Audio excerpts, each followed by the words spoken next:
Magandang gabi po sa inyong lahat.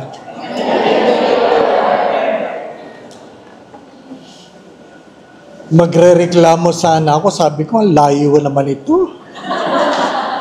Kaya lang po, may nakita po ako, taga North Susana, Commonwealth, na nandito. Ano kayang ginagawa niyan dito? Ano po? Mas malayo sa akin yan. Simulan po natin ang ating gabi ng pagninilay sa ngalan ng Ama at Espiritu Santo. Ama namin mapagmahal, nawa po'y biyayaan mo ang bawat isa sa amin na makita namin ang mga bagay na dapat naming makita, marinig namin ang mga bagay na dapat naming marinig, at higit sa lahat, magawa namin ang mga bagay na dapat naming gawin. Hinihiling namin ito sa pamagitan ni Kristong aming Panginoon. Amen. Hail Mary, full of grace, the Lord is with you. Blessed are you among women, and blessed is the fruit of thy womb, Jesus.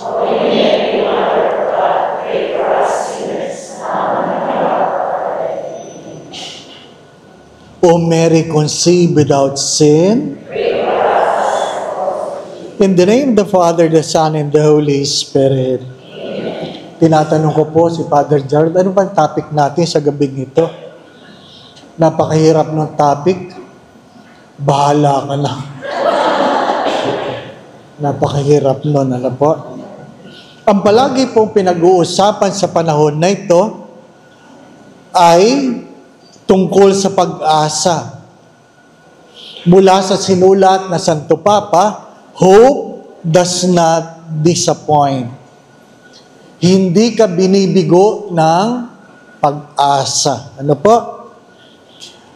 Mga ilang talata na meron doon, sinasabi po doon, hope is the central message of this Jubilee year. And Jubilee year happens every 25 years. 25 years. Ano po? Ang tema po sa Jubilee year na ito, ang pag-asa ay hindi nang bibigo. Hope does not disappoint. Hope dwells as the desire and expectation of good things to come, despite our not knowing what the future may bring. Inaasahan natin ang magagandang bagay na darating sa gitna ng napakaraming problema at suliranin sa buhay. God's Word help us find reason for that word, for that hope. Ano po pinanghahawakan natin? Ang salita ng Diyos. Alam po, ang salita ng Diyos. Hope is born of love, based on the love springing from the pierced heart of Jesus upon the cross. Sa nakaugat ang pag-asang ito?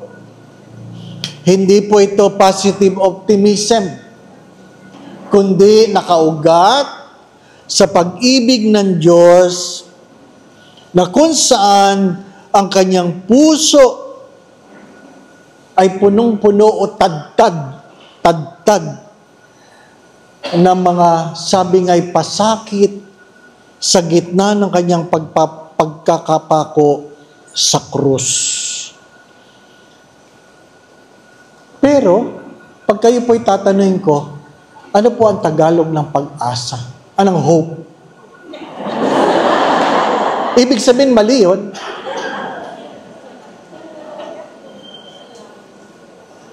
Ha? Kaya sinasabi ko, anong Tagalog ng hope? Hindi nga pag-asa. Ha?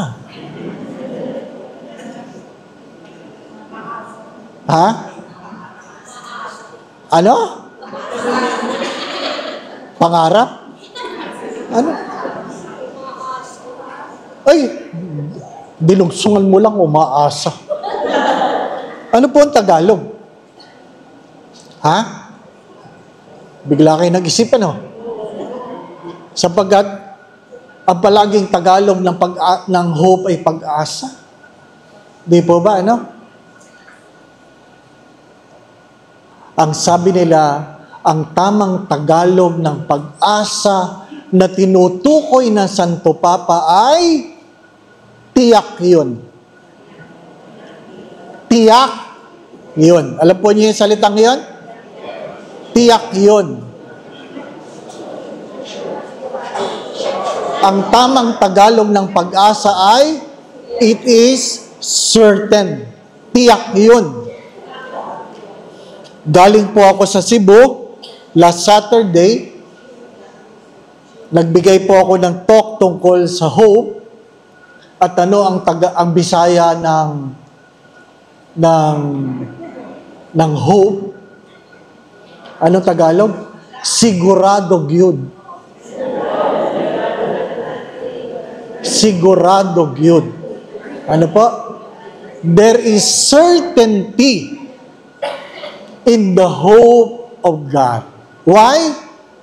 Because God never disappoints, God never lies, God never deceives. Maganda pong pagtunan ng pansin yun. Ang pag-asa ay hindi yung umuulan ngayon, bukas iinit. Naintindihan po ninyo? Naintindihan po ninyo? That is a positive optimism that tomorrow, storm will be gone. Hindi.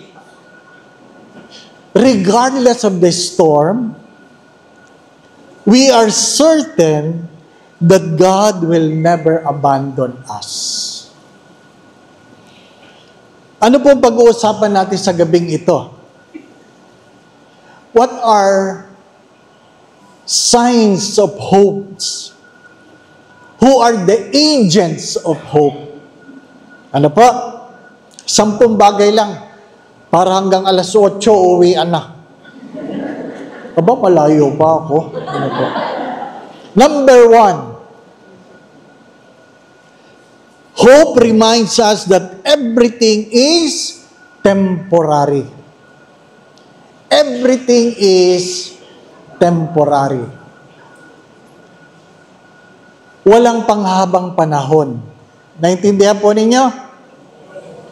Kahit kayo ay makapangyarihan, pangsamantala lang ang iyong kapangyarihan. Kahit ikaw ay malakas, pansamantala lang ang iyong lakas. Kung ikaw ay bata, pangsamantala lang yan.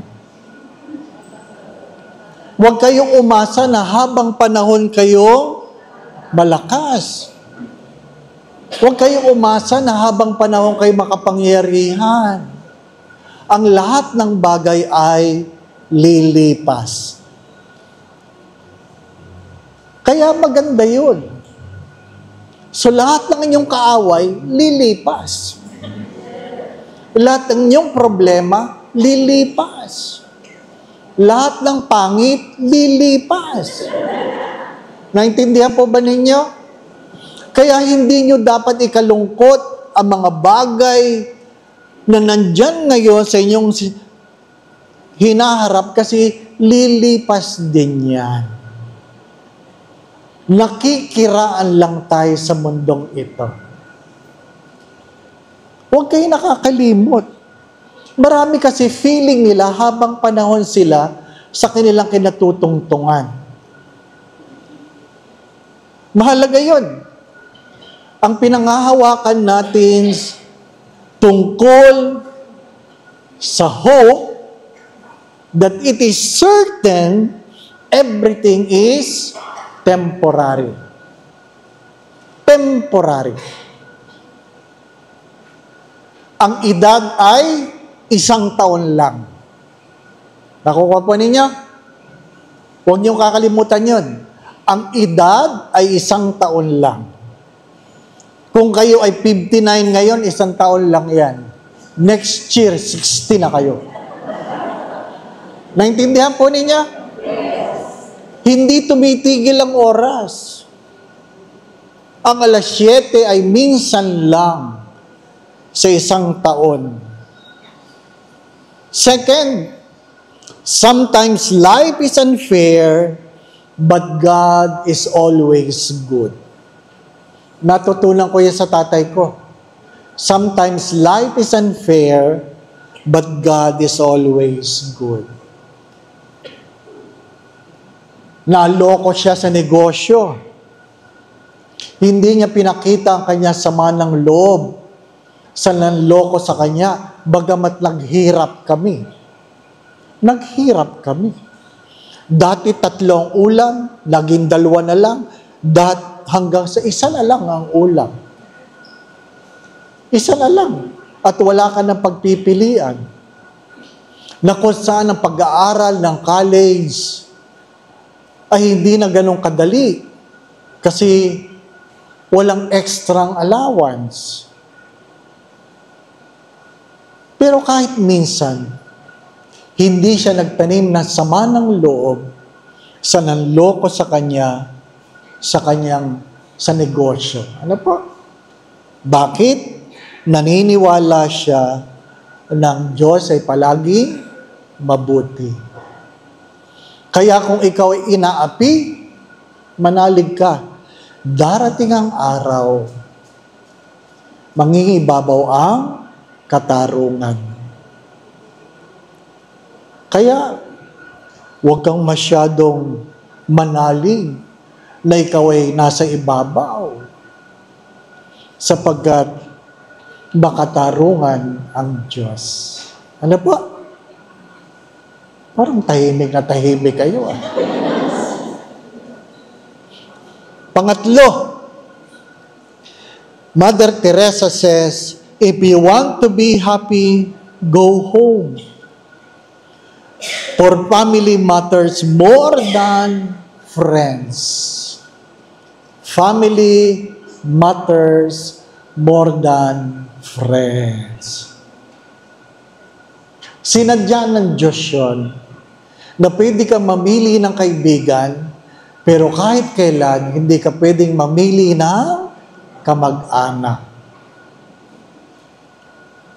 Kaya yung mga taong nagrereklamo tungkol sa kanilang mga nanay at tatay, hindi mo naiintindihan. Kasi yung nanay at tatay mo, hindi rin yan nakapamili ng anak. Di po ba, ano? May mga anak kung makapagreklamo tungkol sa magulang.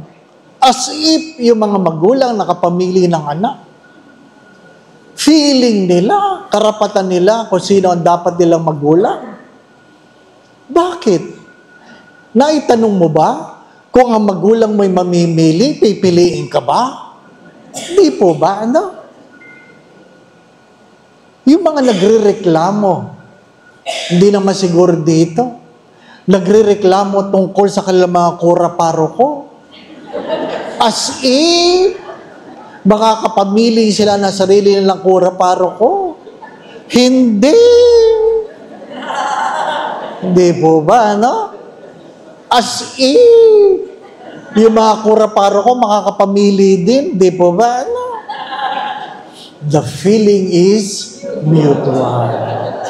Di ba? Nothing is permanent. Everything is temporary. But regardless how you feel, what is happening around you, do not forget that God is always good. Go home. Go home. Palagi ko itong sinasabi, I have nothing against coffee shop. I have nothing against Starbucks. Pero bakit ba?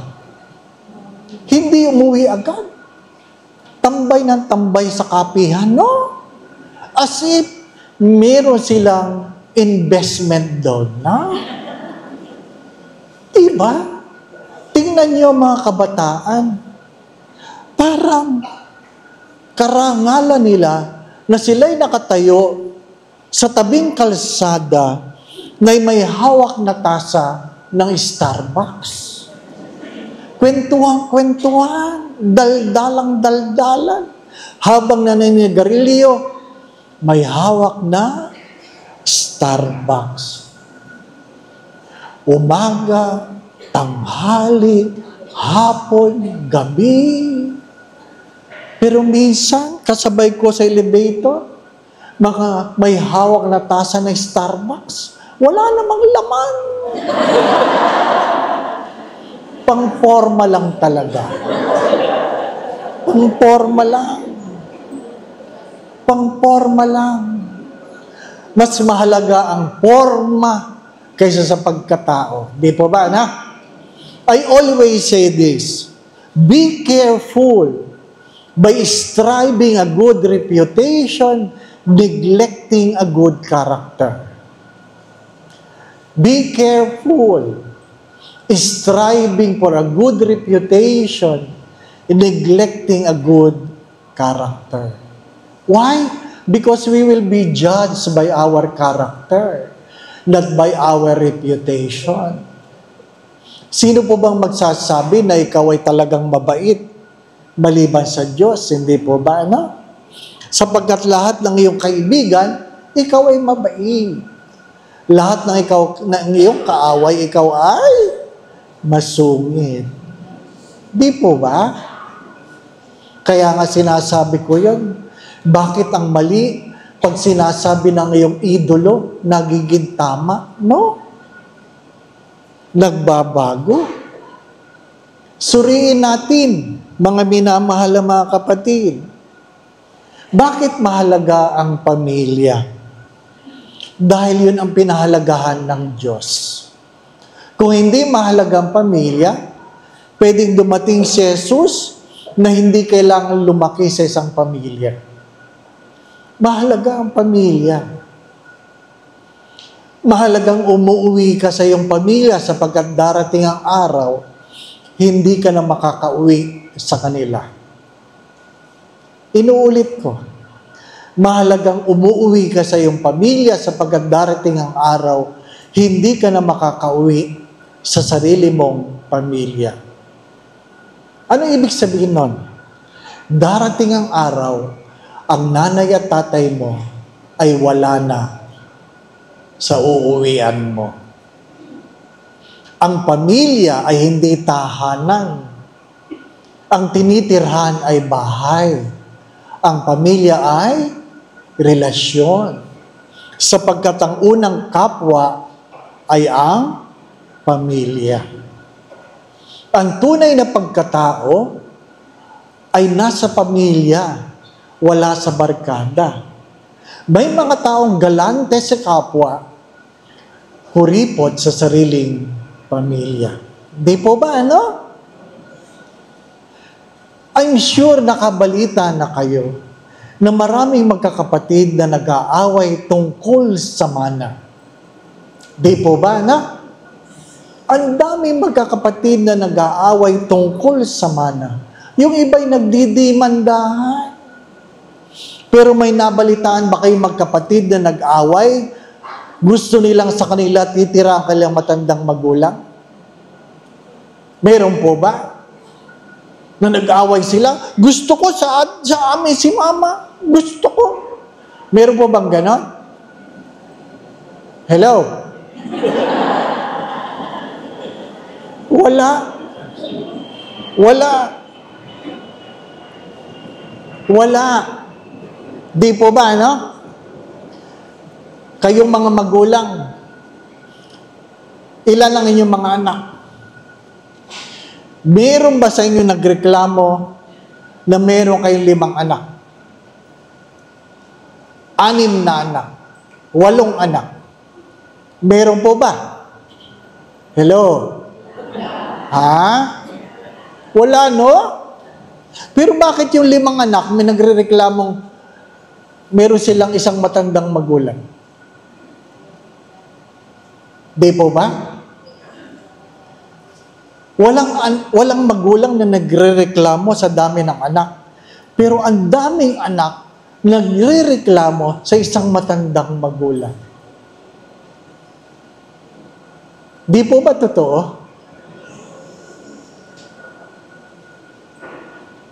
Huwag niyong kakalimutan, ang isa sa paghuhusga ay kung ano ang ating pinakita sa ating sariling pamilya. The only law that have a promise is honor your mother and father.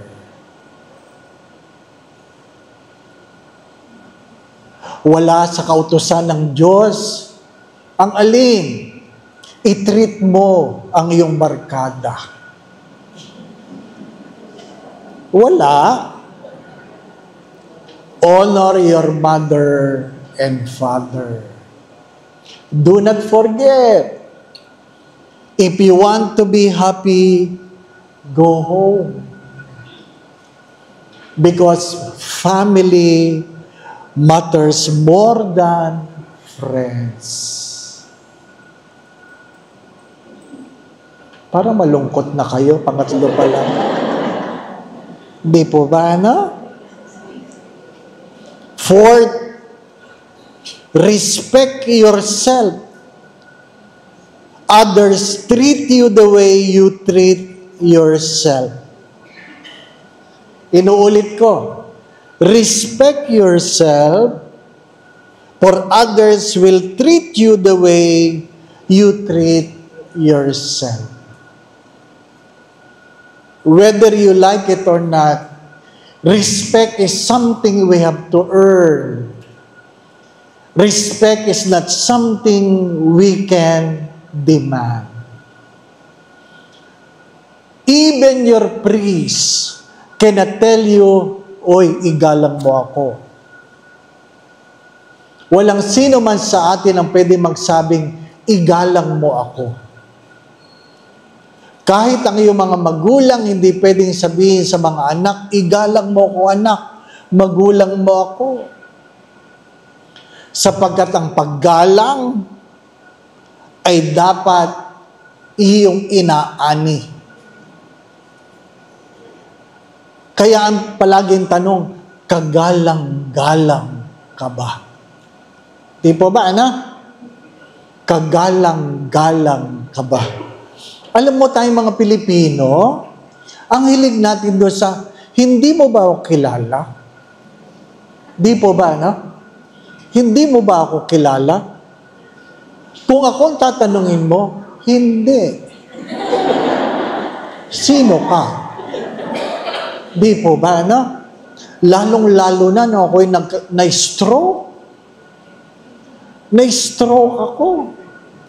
September 17, 2022. Nung bago ako may stroke, malilimutin na ako. Lalo na nung ako'y na-stroke. Kaya pag may lumalapit, tanda mo ako, Father. Dati nahihiya ako magsabi, oo. Yun ang magdadala sa akin sa impyerno. Nagsisinungaling ako. Ngayon, hindi na. Tanda mo ako, Father, hindi po. Sino ka? Diba? Sadyang makakalimutin tayo. Palatandaan nyo ng pagtanda. Di po ba? Ano? Palatandaan ng pagtanda, ano? Nakakalimot ka ng pangalan. Sino nga pura-parokon ninyo? Basta. Di ba? Kaya nga tayo mga Pilipino, hilig natin sa kuya at ate. Sa prayer meeting, brother, sister. Di po ba, na? Bro. Di po ba? Kaya kahit pare, dre. Di po ba, na? Hindi mo alam kung madre o padre.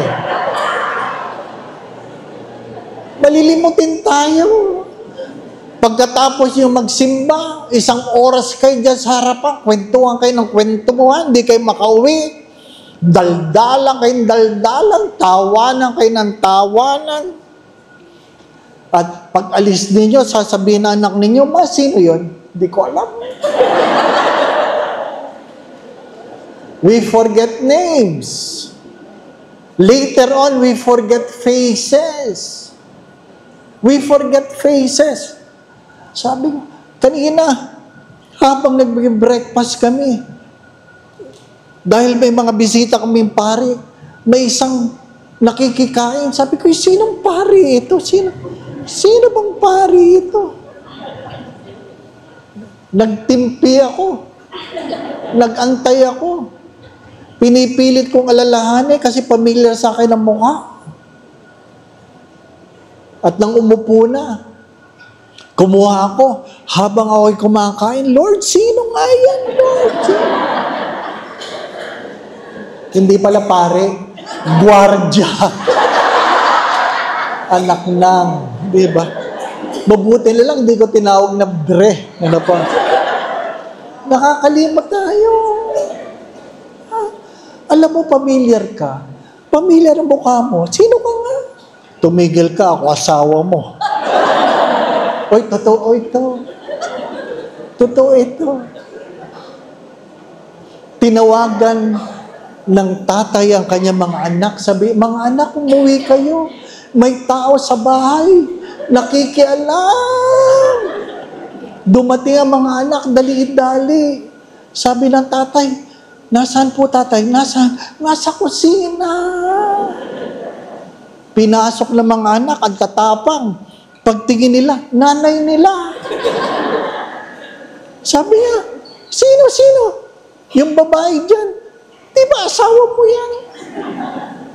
Sabi, ha? Asawa ko ba yan?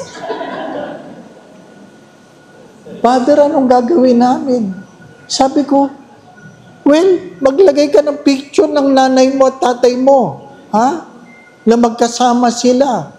Kahit saan para maalala niya ang asawa niya. Nakatulong naman. Sa kusina, sa sala, sa CR. Darating tayo doon. Darating tayo doon. Ano pa? Di ba? Nakakalimot ka ng pangalan, mukha. Aba! Kaya, huwag kang makakalimot gumalang. Kasi baka yung hindi mo iginalang, yan ang magpapapasok sa'yo sa pinto ng langit. Huwag kayong magmamataas. Mga minamahal na mga kapatid, respect yourselves because others will treat you the way you treat yourselves. Mananabi ako, ha? First time ko dito. Ano pa? Palagi ko ito sinasabi sa pinagmimisahan ko sa Greenbelt. Kasi marami doon passionista. Dito, passionist priest. Di ba? Mga passionista. Mahilig sa passion. Ano po? At nakakalimutan nila that decency is more important than fashion. Gusto mo makiuso? Gusto makiuso? Ang tatanda na. Ang mga pantalon, gula-gulanit pa. Ano ba maganda sa gula-gulanit na pantalon? Di po ba, ano? Ang tatanda na. Ngayon, natigil sila kasi nahuhumili ko sila eh. Oo. Ano ba maganda sa gula-gulanit na pantalon? Nung ako'y lumalaki, pag gula-gulanit ang pantalon, mahirap ka. Kaya sabi ng magulang ko, hindi baling may sorsi at malinis, hindi nakakahiya. Ngayon, gula-gulanit ang mahal. Di ba? Ang mahal. Patawarin ako ng Diyos. Ano po? Katatanda na gula-gulanit. Ha? Nagsusimigaw ang mga cellulite sa hita. Di ba? Si Father naman, yun ang aking tanong. Gusto mong igalang kita? Katanda mo na. Nagka-crop top ka pa.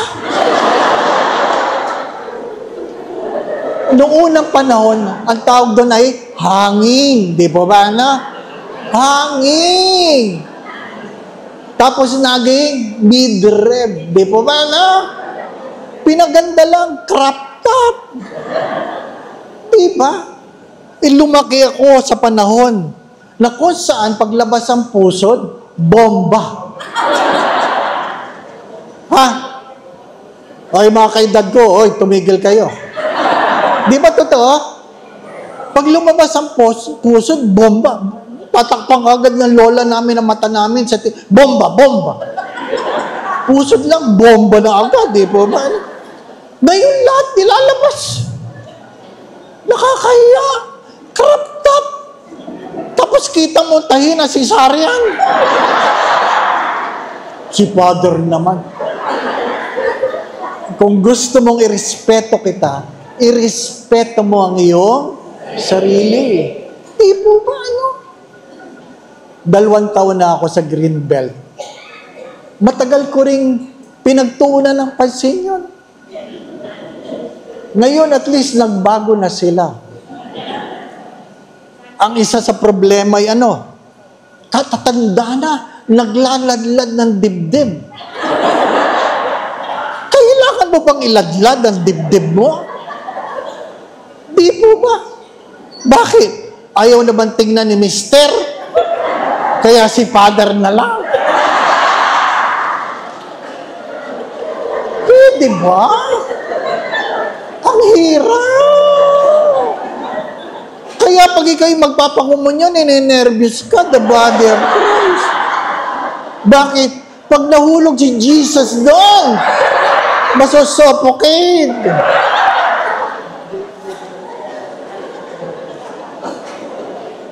What I'm trying to say, if you want your children to be decent, be decent. If you want your children to be respectful, be respectable. Simple lang, hindi po ba, anak? Simple lang.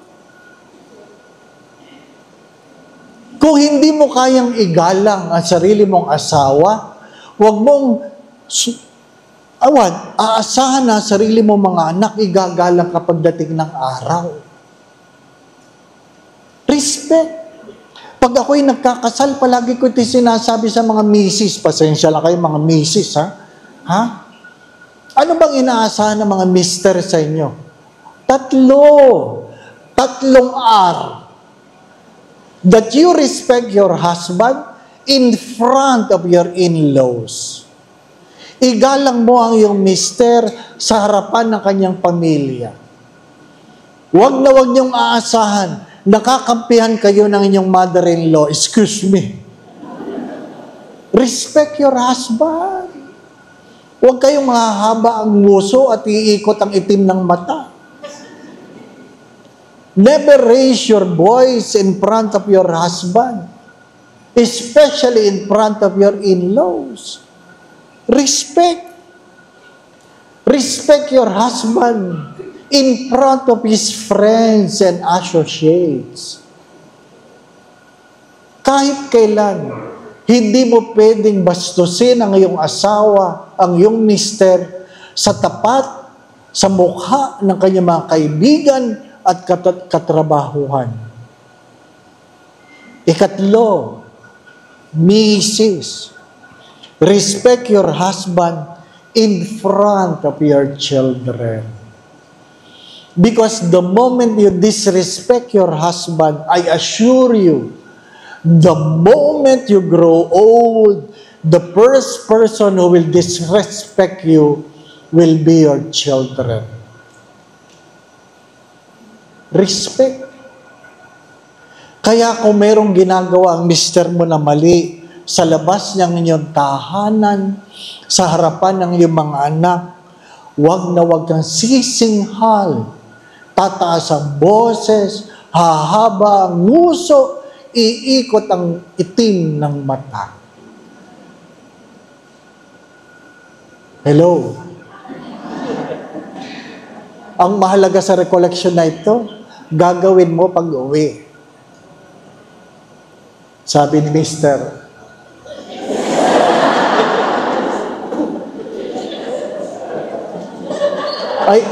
Anong gagawin ko, Father, kung mali ang ginagawa ni Mister? Ngumiti ka. Tignan mo siya ng mayroong pagmamahal. At mali-mali pa rin, humiya ka ng malalim. Ngitian mo siya. At sabihin mo, mamaya pa.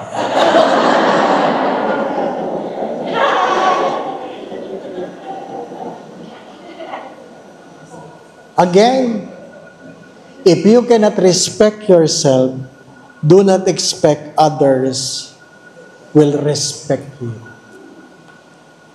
5. Mahalaga ito. Beneath anger, there is always fear. Sa ilalim ng mga pagkagalit, ay palaging pagkatakot.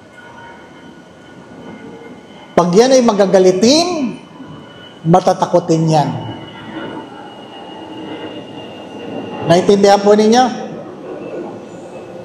Naintindihan ko yan dahil nung ako ay nagpari, nagalit ang aking ama. Ayaw kong kausapin. At sa gitna ng kanyang pagkagalit, nagkasakit ang aking ama. Muntik na siyang mamatay. Nasa seminaryo ko, umuwi ako sa probinsya, nag-drive ako ng hating gabi, 2:00 na madaling araw, nandun, nahihirapan na aking ama, tinuturokan na ng pampataas ng blood pressure, kasi bumabagsak na, naka-oxygen, agad-agad tinanong ko, Pa, bakit ka may sakit? Galit ka ba sa akin? At sabi ng tatay ko, kinuha ang oxygen at sabi niya, oo. Ibig sabihin, galit siya. At sabi ko sa nanay ko at mga kapatid ko, labas, mag-uusap lang kami. Nag-uusap kami, maigsi lang aming pinag-usapan, tinanong ko lang, bakit ka nagagalit? Dahil ba ako'y nagpari? Hindi siya nagsasalita.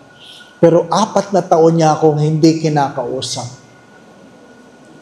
5 taon ako sa seminaryo. 4 na taon akong walang ama. At ang aking tanong, kasalanan ba magpari? At sa 5 taon, dinalaw niya ako. Nakaupo siya sa tabi ko. Wala kami mapag-usapan. Bakit? Di kami nag-uusap eh. Di po ba? Puro, kumusta ka? Di ba? Okay lang. Hanggang doon lang. Mamaya, kumusta ka na? Okay, hanggang doon lang. Kasi 4 na taon kayo hindi nag-uusap eh. Pero sa ordinasyon ko, inihatid ako sa altar. May picture kami. Tuwan-tuwa ang tatay ko. Sabi ko, ba, tuwan-tuwa? Akala ko galit ito nung ako'y nagpari. At pagkatapos ng ordinasyon, very proud ang tatay ko na meron siyang anak na pari. Very proud. Taon-taon, tuwing anibersaryo na aking pagkapari, nandun ang aking tatay. Proud na proud. Protestante yun.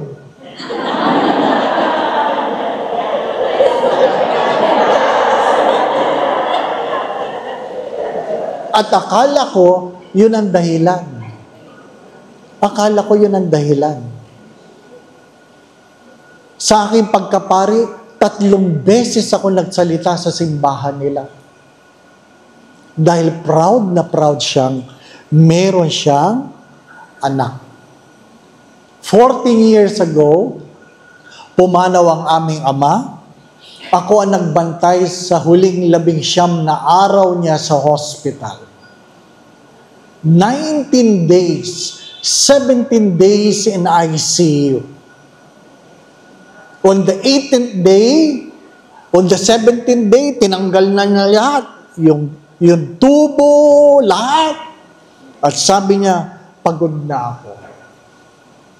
Sa madalit sabi, ayaw na niyang mabuhay. Kaya, Ayaw mo na. Pumirma kami. Do not resuscitate. Di po ba? Ba't mo pa bubuhayin kung ayaw na? Di po ba? Ha? On the 18th day, tinatapik niya mukha kong ganyan. Nakikita ng mga kapatid ko, sabi ng mga kapatid ko, bakit ikaw lang tinatapik ni Papa? Sabi ko, lapit kayo. Paano kayo tatapikin kung malayo kayo? Di ba? Pero ako lang talaga. Pag lumalapit sila, wala, hindi tinatapik. Kaya nagselo sila. Sabi ko, bakit nga ba? So, nung nilapit kong ganyan, aba, hindi pala tinatapik. Kinakabig. Nilalapit ang tenga ko sa bibig niya. Meron palang sasabihin. Yung aking tanong, bakit ka nagalit na ako'y nagpari? Na palagi niya sinasagot taon-taon, hindi ako nagalit. Nung araw na yon, tinanong ng tatay ko at sinagot niya ang tanong. Ang kanyang tanong ay, sino mag-aalaga sa iyo pagtanda mo? Sino magbabantay sa iyo pag ikaw ay may sakit? Tulo ang aking luha dahil doon ko naintindihan na hindi siya nagalit, natakot siya.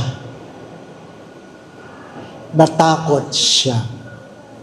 Yung mga anak na nagrereklamo palaging takot at palaging galit ang nanay at tatay, hindi sila galit.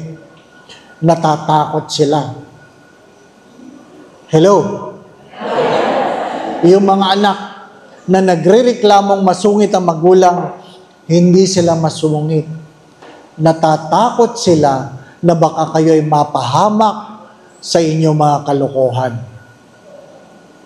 Pag hindi na sila nagagalit, ibig sabihin, hindi na nila kayo mahal. 6, happiness is a choice. Joy is a gift. Take note. Happiness is a choice. Joy is a gift. Ibig sabihin, kaya ka malungkot dahil pinili mong maging malungkot. Kaya ka miserable dahil pinili mong maging miserable. Don't give anybody the power to make your life miserable. Happiness is a choice. Kaya ako masaya dahil pinili kong maging masaya. Kaya, tandaan ninyo, pag nakasimangot kayo, kasalanan nyo yon. Naintindihan po ninyo? Happiness is a choice, joy is a gift, and you have to remember that happiness requires hard work. Happiness requires hard work. Ano ibig sabihin nun? 80% purpose, 20% fun. 80% purpose, 20% fun. You have to understand this. People without purpose distract themselves with pleasure. People without purpose distract themselves with pleasure. Yung mahilig sa gimmick, wala yang patutunguhan. Sa ayaw at sa gusto ninyo, yung tawa lang kayo ng tawa, baka walang kabuluhan ng inyong buhay. Inom ng inom. Netflix ng Netflix. Text ng text. Ano pa? Drugs. Party ng party. Outing ng outing. Kain ng kain. Hindi ibig sabihin yan, mayaman yan. Wala yang purpose. Alam ninyo, pag nakakita ka ng taong umiiyak, naintindihan mo, no? Sa simbahan, ay, may problema yan, Father. Di ba, no? Pero pag nakakita ka ng tao sa simbahan, ngitihin ang ngiti, nakakatakot, no? Uy, Father, may sayad yata yan. Di ba? Mahirap yung ngitihin ng ngiti. Bagamat, ngayong Kwaresma, sinabi ng Santo Papa, smile on people you have difficulty relating with. Kung nahihirapan ka makitungo sa taong yan, ngitian mo. Naintindihan po niya? Huwag kang magagalit. Huwag mong iiwasan. Huwag kang sasama ang loob. Ngitian mo. Naintindihan po niya? So, mag-ingat ka. Pag palaging nangangiti sa iyo mga tao, baka ikaw ang parusa, di ba? Akala mo happy sila. Ba't kaya nangangiti silang lahat sa akin? Kasi baka mahirap kang pakisamahan. Di po ba, no? Mahirap yun. Happiness is a choice. Joy is a gift. Happiness requires hard work. 80% purpose, 20% fun. What is your purpose? Nagtatanong ba kayo nun? What is your purpose? Doon sa isang parokya, na 3 ang misa sa umaga. 5:30, 6:15, 7:15. Kadalasan, ako nag-homily. Naiinis ako. Bakit? Hindi ko maulit. Ba't hindi ko maulit? Kasi yung nagsimba ng 5:30, sila pa rin yung magsisimba ng 6:15, nakakain ka na ng breakfast, pagbalik mo ng 7:30, sila pa rin. Ang hirap. Kaya sinasabi ko, ba't hindi kayo nauwi? Ano sagot ng matatanda? Wala pa pong gagawin sa bahay. Oh, ginagawa niyo akong libangan?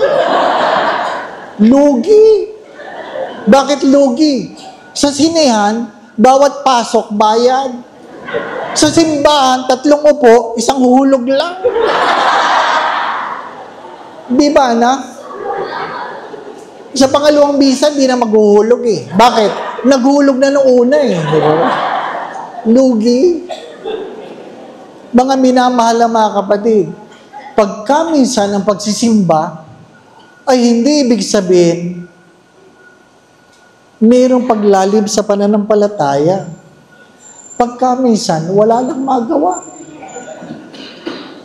Sana sigurado kayo, kaya kayo nagsisimba dahil gusto nyo mapalapit sa Diyos.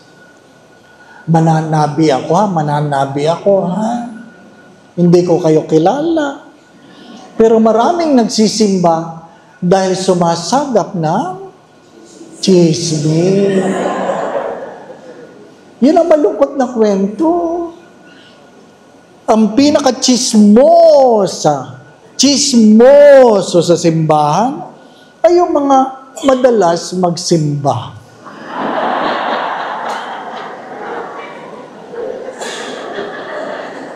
Tabi po, tabi. Sorry. Pero nung ako po ay nalipat,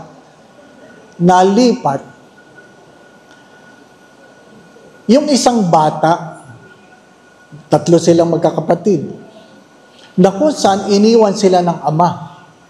At ayaw nilang kumain nang wala yung ama nila. Yung kanilang ina, tatawagan ako, Father, ayaw kumain ng aking mga anak. Naku, pupunta ako doon. Kakain uli ako. para lang kumain yung mga bata. Doon ko naintindihan, mahirap ang may kabit. Bakit? Nakakain ka na, kakain ka uli.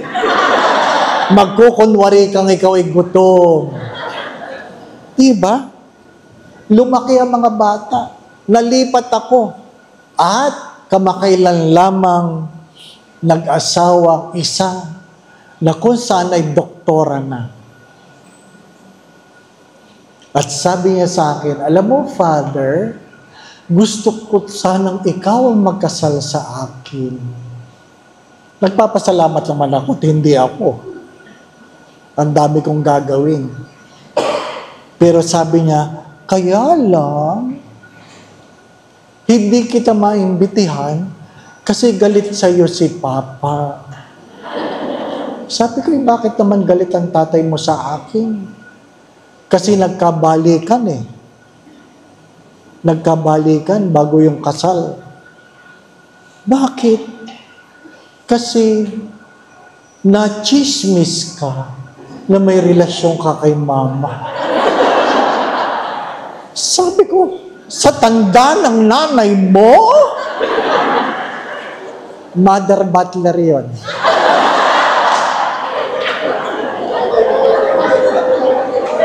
Mother Butler. Sabi ko, ano ba naman yan? Sabi niya, hindi lang yun, Father. Lalo ako ninervyos. Ano pa? Na-chismis ka sa lahat ng Mother Butler. Ano ba yan? Kaya mahirap. Mahirap maging pari. Pag mabait ka sa bata, pedophile ka. Pag mabait ka sa babae, babaero ka. Mabait ka sa lalaki, ay, nako. Mahirap maging mabait. Doon sa isang parokya habang inaayos ng mga Mother Butler ang bulaklak ng simbahan, ako ay nasa sakristi. Pupuntahan ko sila. Nadinig ko ang sharing nila ay tungkol sa mga bulaklak. At sabi ng isa, pag ako'y namatay, sana gawin ako ni Lord bulaklak. Sabi nung isa, bakit naman? Kasi gusto ko, ako ang dekorasyon sa altar. Wow! Hindi ako nagpakita kasi parang magandang pang-homily, ano? Pag namatay ka, anong gusto mo? Bulaklak. Di ba, no? Sabi ng isa, ay ako hindi. Ano ka? Gusto ko ako ang flower base. Ha? Flower base? Bakit? Kasi pag Kwaresma, walang bulaklak. Ang flower base ay naiiwanan. Kahit dahon lang ang nakatusok. Oh, ang lalim! Oo nga naman, no? Mas mahalaga ang flower base kaysa sa bulaklak. Ano sabi nung isa? Ay, ako hindi. Ano ka? Ako ang kandila ng altar table. Bakit? Gusto mong ikaw ay ano? Iniilawan si Jesus. Ah, ganda, ganda. Sabi nung isa, ay ako hindi. Gusto ko, ako yung altar linen.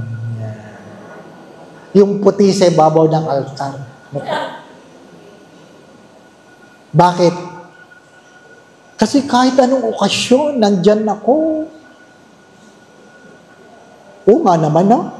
At saka ano, gusto ko, araw-araw akong hinahalikan ni Father.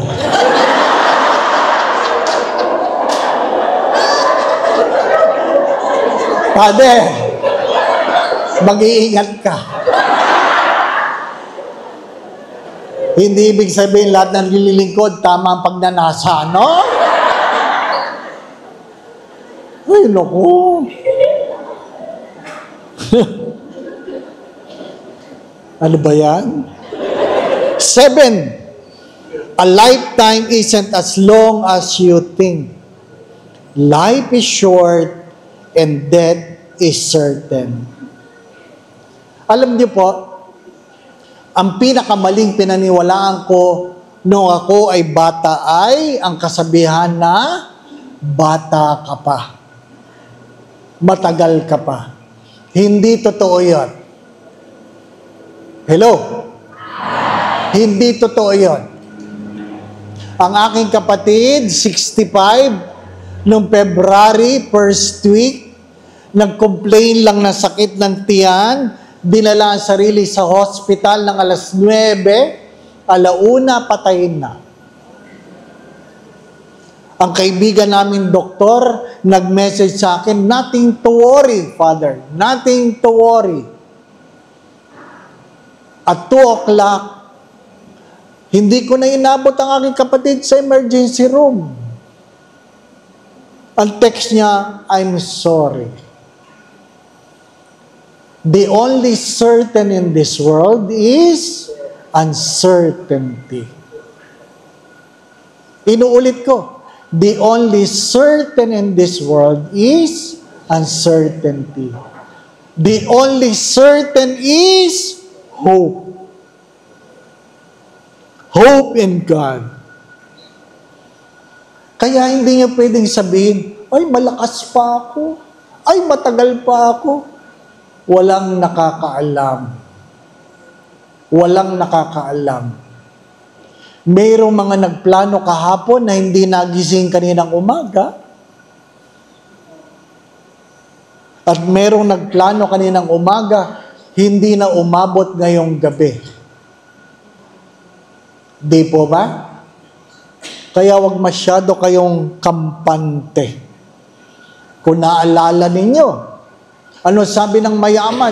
Ay, hindi na ako magtatrabaho. Palalakihin ko na lang ang aking lalagyan ng gamit. Magpapayaman ako. Ano sabi ng Diyos? You fool! I will take your life tonight. Di ba? Doon sa Greenbelt, marami sa amin yung meron kaming ball dati ng Bible passages. Dito ba meron? Wala, no? Yung mga tao kukuha doon. Mamimili 3. Ay, hindi ito. Ay, hindi ito. Ay, ito talaga. Ito ang message ni Lord. Namimili.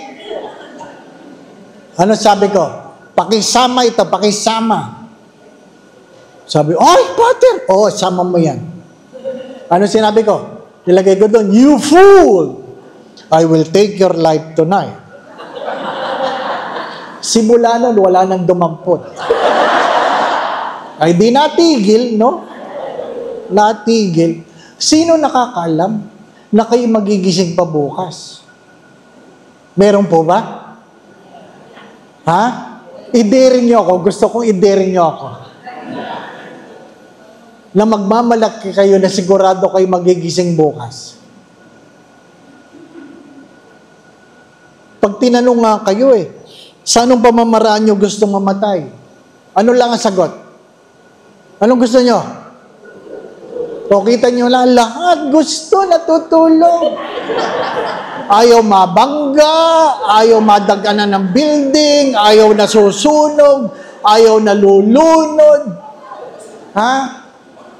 Yung asawa nung nagsimba kanina, Father, yung asawa ko, namatay sa eroplano. Humingi lang ng tubig. Pagbalik ng stewardess, patay na. Akala namin natutulog. Kita nyo? Namatay sa eroplano. Di ba? Gusto lahat natutulog para wala nang hirap. Anong problema nun? Anong problema nun? Ang problema po nun ay, sa misa ngayon, may namamatay na.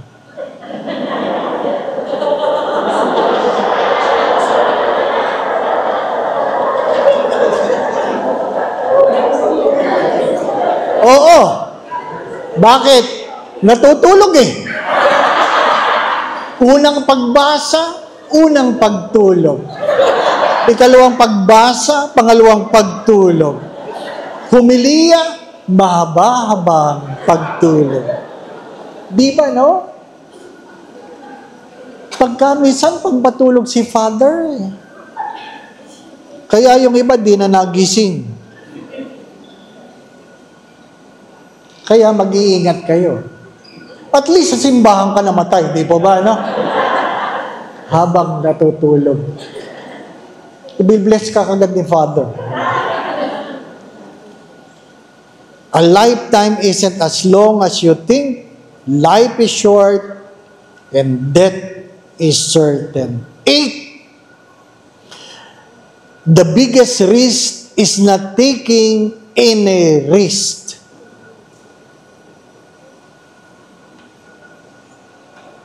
Yun ang problema. Ayaw tumaya. Dahil natatakot magkamali. Ayaw tumaya. Dahil gustong sigurado. At yun ang pinakamalaki mong pagkakamali. Yung takot kang magkamali. Nakalimutan mo, ang hindi pagpili ay isang pagpili. Not to make a choice is a choice by itself. Do not forget that. Not to make a choice is a choice by itself. Kaya, huwag ipamigay ang pagkakataon sapagkat minsan lang yan. Minsan lang yan. At malulungkot kayo na nauwi kayo sa impyerno dahil hindi kayo namili na pwede palang mamili tungo sa langit. 9.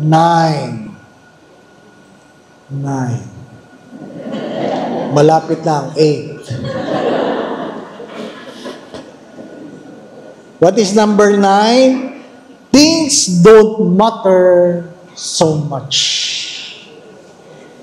Things don't matter so much. Huwag kayong masyadong magalit dahil naputol ito, natumba ito, na-late ito, naligaw kayo. Ha? Huwag masyadong magalit. Naintindihan po ninyo? Hello? Pagkamisan, yung iba masyadong magagalitin. Ang aking tanong palagi doon, magdadala ba yan sa'yo sa langit? Di ba ba, no? Di naman. Di naman. Alam niyo itong kwentong ito? Yung magkapatid na nag-aaway tungkol sa kapirasong lupa. Kumuha pa ng pari para mamagitan sa kanila. Nandun ka. Hindi ka naman pinagsalita kasi sila lang daldalan ng daldalan. Paano yung panguturiran ng isa? Nanganguturiran, oh, grabe! Ha?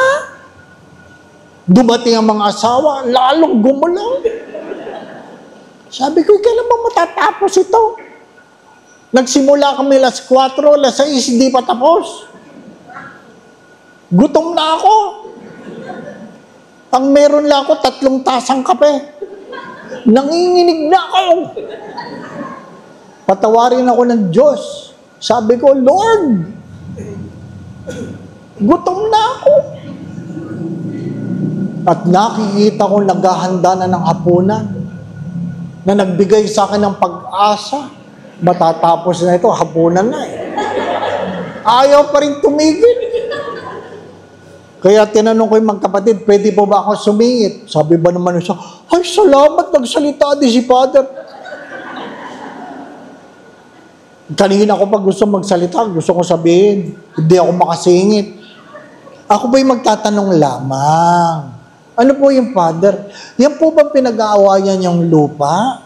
Madadala niyo ba yan sa impyerno?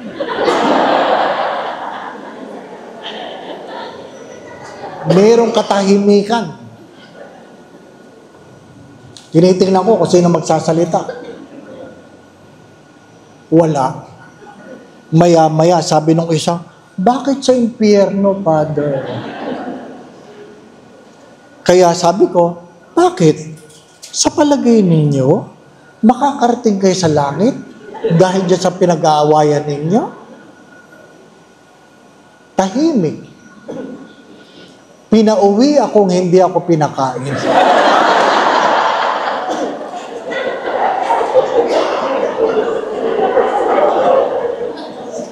At hindi ko na sila nakita sa simbahan.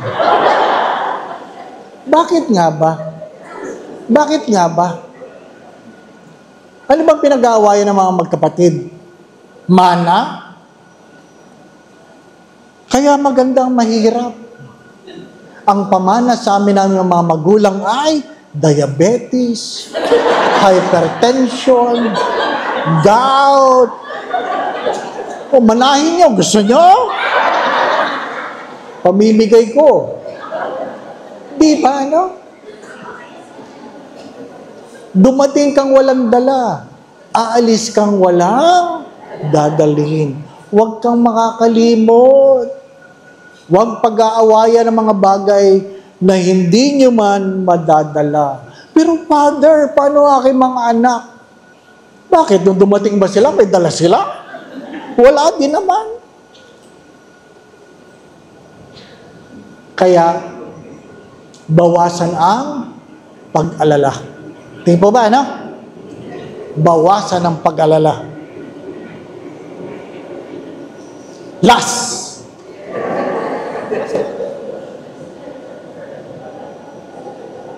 Anong number 10? You played it too safe. Yung mga sigurista, ay, hindi kayo mabibigyan ng pag-asa. There are no mistakes in life, only lessons to learn. Anong mahalaga?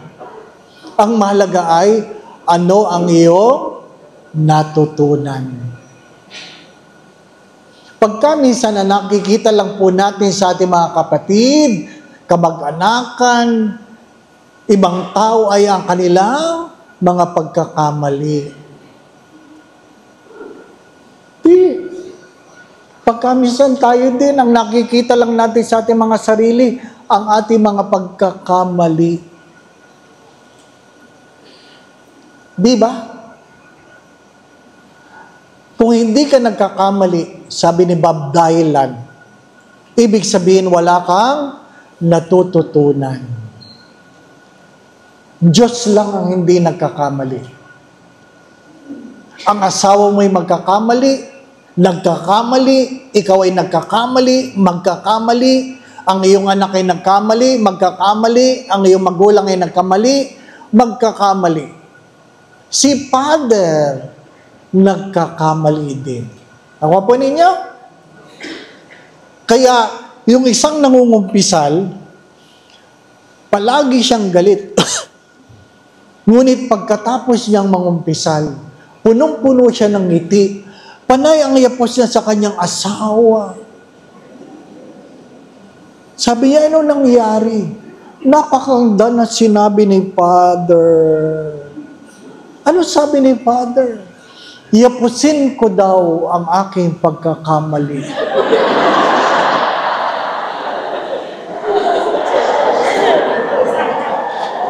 Yapusin ko daw ang aking pagkakamali. Ano pa? Ang mahalagay, ano ang iyong natututunan. Sapagkat kung hindi ka nagkakamali, wala kang natututunan. Walang perpekto. Kung may perpekto ngayon, kung hindi man pangalan, apelyido na lang. Lahat ay nagkakamali. At kung tanggap mo na ikaw ay nagkakamali, mas kaya mong mahalin ang iyong sarili. Ang Diyos na tanggap hindi lang ang ating pagkakamali, kundi ang ating pagkakasala. Di po ba, na? Tanggap ng Diyos hindi lang ang aking pagkakamali, kundi ang aking pagkakasala. Kaya, huwag kayong maligalig. Wala yan. Pag nagkamali, ano sabi? Hindi pa tapos ang Diyos sa akin. Naintindihan po ninyo? Ulitin nga natin. Ano yung 10? Number 1, everything is temporary. Number 2, sometimes life is unfair, but God is always good. Number 3, if you want to be happy, go home. Family matters more than friends. 4, respect yourself. Others treat you the way you treat yourselves. 5, beneath anger, there is always fear. 6, happiness is a choice. Joy is a gift. 7, a lifetime isn't as long as you think. Ano po? Yung mga kabataan, huwag kayong maniwala, bata ka pa. Huwag kang maniwala doon. Sandali lang yan. Ano po? 8, the biggest risk is not taking any risk. 9, things don't matter so much. And 10, you played it to save. Masyado kang sigurista. Ano pa? Kaya nga nakakatuwa yung mga taong nagkamali, nadapa, at tumayo at sabi, ay, kaya mo yun. Di ba, ano? Ano sabi ng isang guro? You practice your dance so that every time you fall, you make it part of your dance. You practice your dance so that every time you fall, you make it part of your dance. Nagkakamali tayo. Di po ba, ano? Mamayang gabi, kiss and hug your mistakes. Because they will not be forever. No? They will not be forever. Alam po ninyo, nung na-stroke ako, bago ako may stroke, meron akong blood test, ang ganda. Ano sabi ng doktor? You're healthy, Father. You're healthy. Nagmisa ako na alas 7, nagkasal ako na alas 3, alas 5 nagdadrive ako, alas 5:15, paralyzed ako. Completely paralyzed. In 15 minutes, I cannot even open my eyes. The only thing I have is my hearing and my speech. Kaya ako nagdidikta. Tawagan mo doktor ko. Dalhin mo ako sa ganon. Can you imagine? 5:15. Dinala ko sa isang hospital na hindi nila malaman kung anong problema. Normal na naman ang blood test. Kaya nagpalipat ako sa Cardinal Santos. Dumating ako sa Cardinal Santos 11 o'clock. Dinig na dinig ko yung doktor. Sabi ng doktor sa emergency room, tinatawagan ng kaibigan kong doktor, sabi niya, Father Dave might not make it. Kaya gustong imulat aking mata, ano tsura ng might not make it, no? Galing ako sa emergency room kamakailan. Dinala ko aking kaibigan sa emergency room. Sabi ko, ganito palang itsura ng emergency room ng Cardinal Santos? Ganito ako noon? Di ba?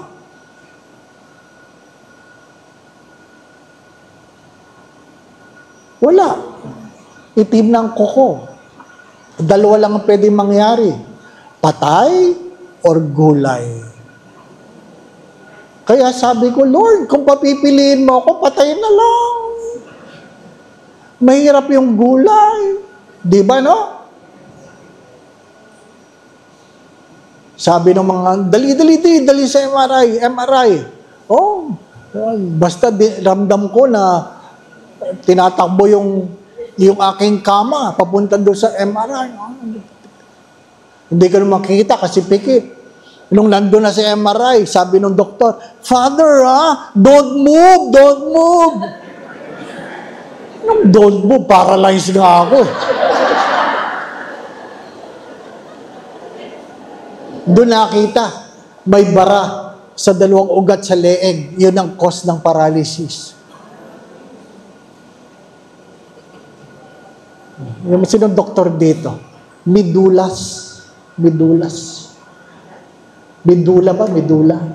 Dalawang ugat sa leeg barado. Hindi pwedeng sundutin, masyadong pino. Hindi pwedeng operahan. Baka lalong maputol. Diba? Oo. Hindi wala. Pagdating ng alauna yung medya, sabi ng nurse, Father, ililipat ka po sa ICU. Alam ko masabihin ko, wag. Wala na akong karapatan magsabi. Ano po? Tigas ka eh. Di po ba? Ano? Opo. Father, kailangan natin na mag-diaper. Ayun ang problema. Ay, nung nakita ko yung emergency room, ganito ba ako? Dito ako hinubaran? Diba, no? Gusto ko imulat ang aking mga mata. Hindi ko may mulat. Ba't gusto ko imulat? Gusto ko malaman kung sino nakakakita.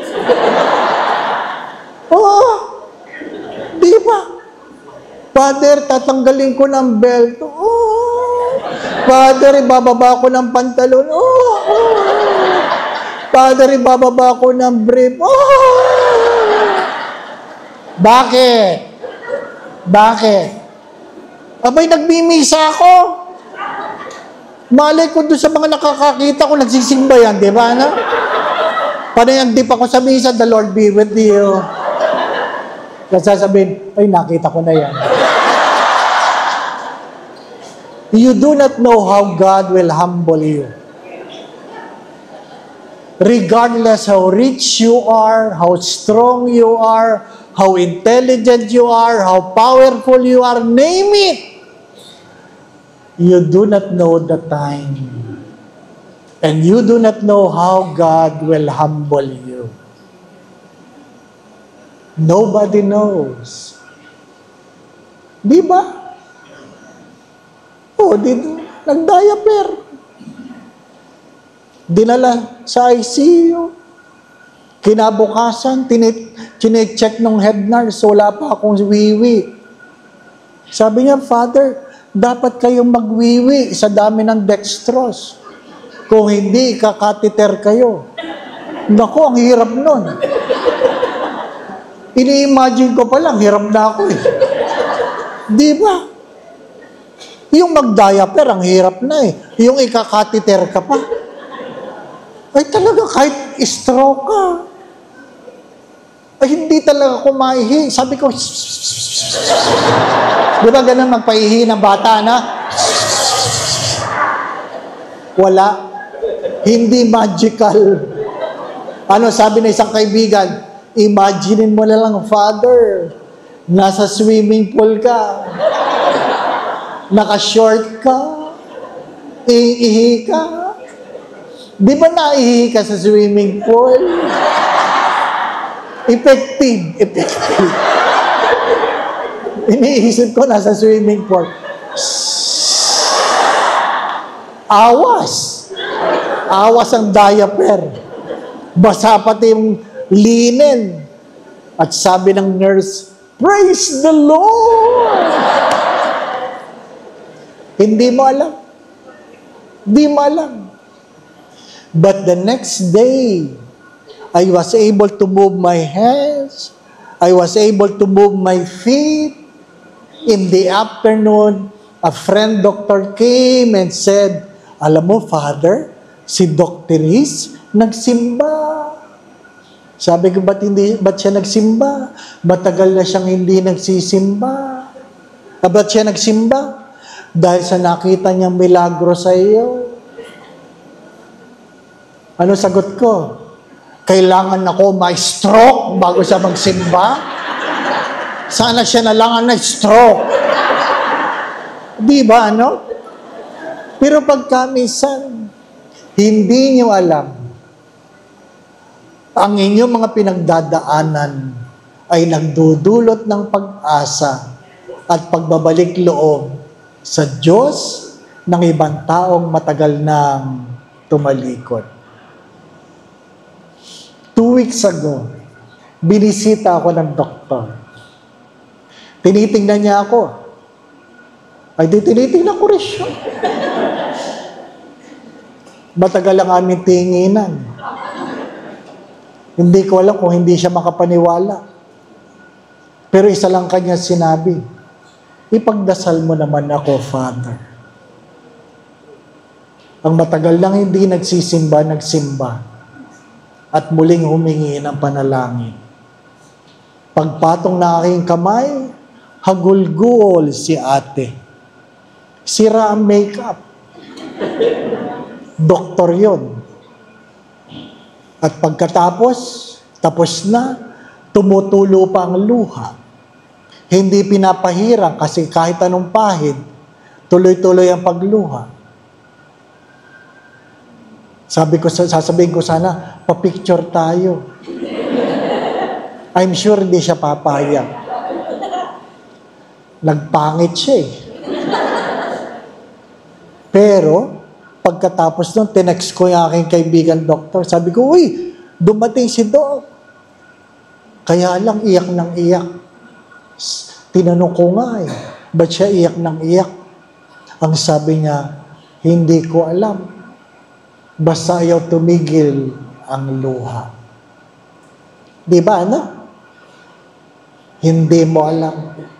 Pero hindi ko pinagdadasal na ma-stroke kayo. Pero huwag niyong antayin. Huwag matigas ang ulo. No? Kaya pag sinabing bawal yan, bawal yan. Huwag niyang sabihin, konti lang. Yung konting yan, baka yan ang stroke. Anak, may gamot naman. Ay! Huwag matigas ang ulo. Kasi yung iba, pag hindi mo pinagbigyan, ano sabi, patayin mo na lang ako, patayin mo na lang ako. Sige anak, patayin mo. Di ba? Maiksi lang ang buhay, nakikiraan lang tayo. Everything is temporary. Everything is temporary. Sabi nga ng isang pilosopo, you can never step on the same water twice. Minsan lang ito. Minsan lang. Pero hari nawa, meron tayong natutunan. Sumainyo ang Panginoon. Magsitungo kayo. Hingi ng pagpapala ng Diyos. Manalig sa kabutihan ng Diyos na higit ito sa ating mga pagkukulang at pagkakamali. Ama namin mapagmahal, dinudulog ko po itong iyong mga anak. Kilala mo ang bawat isa sa kanila. Alam mo ang kailang mga kahapon. Alam mo ang kailang mga pinagdadaanan ngayon sa buhay. Batid mo ang kailang mga pagtawad, pagluha, kahinaan at kalakasan, kabiguan at tagumpay, maging ang mga pangarap, hindi lang para sa kailang mga sarili, kundi para sa kailang mga mahal sa buhay. Nawa po ang bawat isa, Panginoon, ay iyong ingatan. Ilayo mo sa lahat ng uri ng kapahamakan. Patuloy mo silang pagkaluban ng kalakasan, kalusugan, at kung sino man dito ang may karamdaman. Sa makapangyarihang pangalan ng iyong anak na si Jesus na taga Nazaret, Lunasan mo, Panginoon. Pagkaloban mo na kagalingan. Alisin mo ang kailang mga pagkatakot at pangamba. Dagdagan mo po ang kailang mga pananalig at pananampalataya sa iyo. Kung mayroon man sila mga pinagdadaan ng suliranin, tuwangan mo sila. Gabayan mo sila, Panginoon, sa kanilang mga iniisip at ginagawa. Nawa po ang kanilang mga pamilya saan man naroroon, ay pagharian mo ng pagmamahalan, pagkakaisa, pagkakasundo-sundo, kapayapaan, kasayahan, puspos ng pag-ibig at kasaganaan. Kayo po nakababatid, Panginoon, sa kanilang mga pagdulog, sapagkat ang iyong pag-ibig ay higit sa aming mga pagkukulang at pagkakamali. Kayo na po magkaloob, Panginoon, kung ano man ang makabubuti, makababanal para sa kanila. Nawa po sa tulong at panalangin mga banal, lalong-lalo po ng mahal na biren, gaya din ni San Jose. Pagpalain mo po ang bawat isa, sa ngalan ng Ama, Anak, at Espiritu Santo. Amen. Magandang gabi po sa inyong lahat.